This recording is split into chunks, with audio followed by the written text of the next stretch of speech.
purtroppo non riesco a essere felice perché aspettavo di poter tornare, anche perché mi mancano i miei compagni.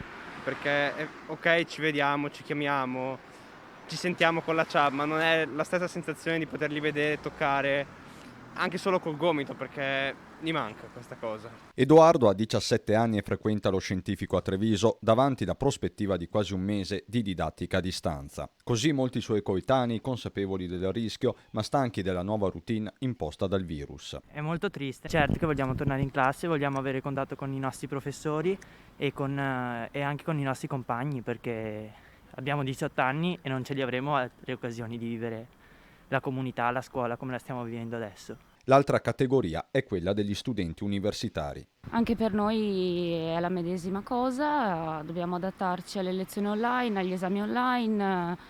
Sicuramente è complicato e ci ha stravolto ogni cosa, ogni programma, ogni progetto. Con loro fratelli, mamme e nonne. Sicuramente compromette anche però la qualità dello studio, perché ecco, ho anche una sorella che ancora va alle superiori ed effettivamente si sente un po' la mancanza di quelle che sono poi le lezioni frontali. Mi spiace per i ragazzi perché studiare da casa non è come studiare in classe, ci vuole il professore, i compagni di scuola e tutto quanto.